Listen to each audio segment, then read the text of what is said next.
Bonjour, c'est Vincent Taubel, rédacteur en chef adjoint de The Media Leader, et je vous propose un nouvel épisode 100% Media Week consacré à l'audio à l'occasion d'Innov Audio Paris 2025 qui aura lieu le 25 novembre prochain à la Maison de la Radio.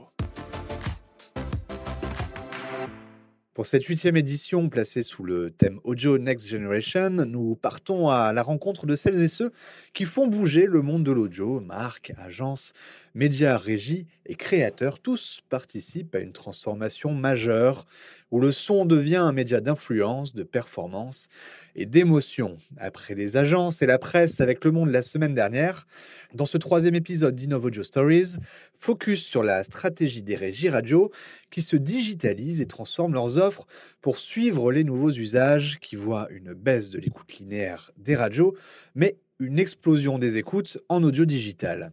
Avant Marie Renoir-Couteau, présidente de Lagardère Publicité News, on écoute Cécile Chambaudry, présidente de Énergie Globale. Ce média, dans sa globalité, si tu prends les chiffres de Global Audio, il est en progression de 253 000 auditeurs en l'espace d'un an. Et la moitié de cette progression, elle est faite par la Gen Z.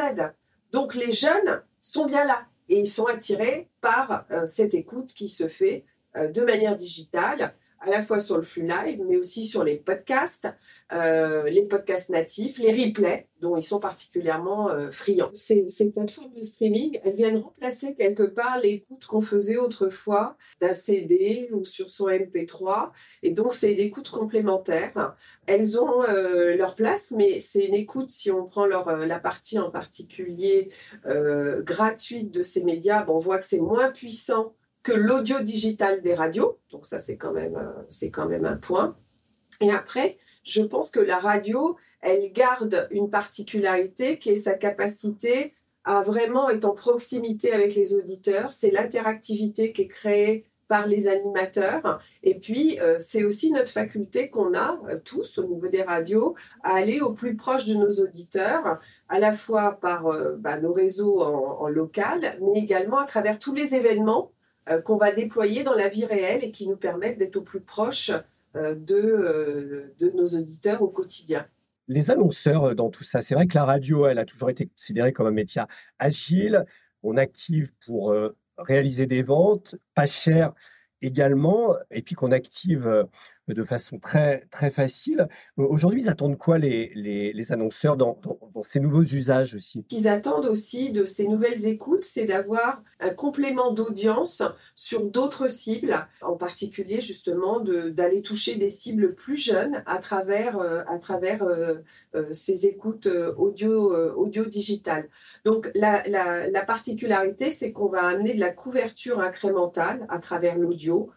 Si tu regardes juste quelques chiffres, sur une cible ensemble, on va amener 5 points de couverture incrémentale grâce à l'audio digital. Mais si tu vas sur une cible 25-49 ans, tu vas amener 6 points. Et sur la Gen Z, ça va permettre de gagner 9 points de couverture. On est tous mobilisés au sein de l'Alliance de la radio pour la faire évoluer avec Médiamétrie. Il faut qu'elle évolue maintenant très vite. Il faut qu'on ait vraiment une mesure holistique de l'ensemble du média, radio et audio digital, et qu'on ait vraiment la capacité à regarder marque par marque finalement l'empreinte en termes d'audience de nos marques et ce qu'elles sont capables d'amener en termes justement d'incrément segment par segment. Donc là, il y a un travail qui est en cours. On a beaucoup parlé aussi d'hybridation avec la CPM. Moi, c'est quelque chose auquel je crois beaucoup. Et je pense qu'il y a urgence, effectivement, à modifier, à faire évoluer cette mesure pour la rendre vraiment plus complète et finalement être un meilleur reflet de ce qu'est notre média à l'heure actuelle.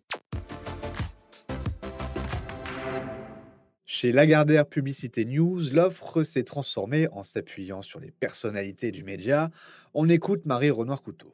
On a à la fois ce souci de l'inventaire, de la puissance du reach et de parler à la bonne personne de la bonne manière. Ce ciblage-là, aujourd'hui, la radio et l'audio, dans ses pratiques, elle a une double dimension, une dimension nationale et une dimension locale. Donc l'idée, c'est de se dire comment est-ce qu'on peut jouer avec ces deux dimensions pour optimiser l'efficacité des campagnes et donner un rebond local à une prise de parole qui soit nationale. C'est le cas cette année avec, enfin l'année prochaine plutôt, puisqu'en 2026, on sort une innovation dont on est très fiers qui s'appelle Europe 1 Dynamique, qui permet d'avoir à la fois une communication nationale en FM et en DAB+, et parce que l'audio digital nous renseigne sur la localisation de l'écoute, on aura la possibilité de changer le flux en fonction de cette, géolocalisation pour l'adapter et enrichir la campagne en y apportant une précision de lieu ou de ciblage. Cette notion de ciblage, elle est protéiforme, elle est géographique bien sûr, elle peut être, socio-démographique, mais elle peut être aussi contextuelle. Contextuelle, c'est à la fois rebondir sur, notre environnement extérieur et on sait que ça a toujours été très puissant, quand le message publicitaire est en adéquation avec, ce qu'on vivait, le rebond sur la météo, est-ce qu'on est en vacances, est-ce qu'on n'est pas en vacances, est-ce qu'on est le matin, est-ce qu'on est le soir? Jouer sur toute cette temporalité, on peut jouer sur les lieux d'écoute et en même temps, ce qu'on appelle un peu plus le mood targeting, c'est, se caler sur des flux d'humeur. Là aussi, nous, chez Lagardère Publicité News, on a une offre audio digitale, très complète avec beaucoup d'éditeurs, notamment, musicaux, FG, Crooner, Nova et cetera, ou IFM, et on est en capacité vraiment de se caler sur des moods qui sont des moods, chill, des moods dynamiques, des moods positifs et cetera, et de jouer avec une palette de propositions qui soit enrichie via ces différentes, possibilités de ciblage. Les éditeurs radio, historiquement, ont des incarnations, sont créatifs par rapport aux plateformes. Tu penses que ça, c'est quelque chose qui est encore important pour les annonceurs? Tout ce qui participe à, l'authenticité, c'est-à-dire le parler vrai, le parler juste et à une publicité qui est intégrée au programme est gage, déjà de confort d'écoute pour l'auditeur et d'efficacité.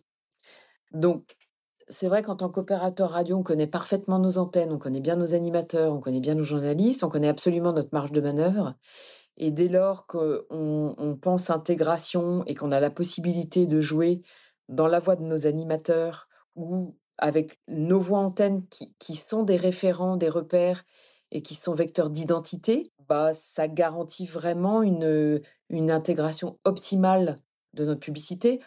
On réinvente pas la roue à chaque fois. Julie, sur Europe 1, pendant des années et des années, nous a lu des publicités en direct. C'était une innovation à l'époque, qui a toujours cours et qui est toujours éminemment puissante. C'est-à-dire qu'en un temps record, on peut diffuser sur nos antennes, en live, de la publicité en direct et la faire changer, chaque heure, chaque demi heure, chaque, créneau de diffusion.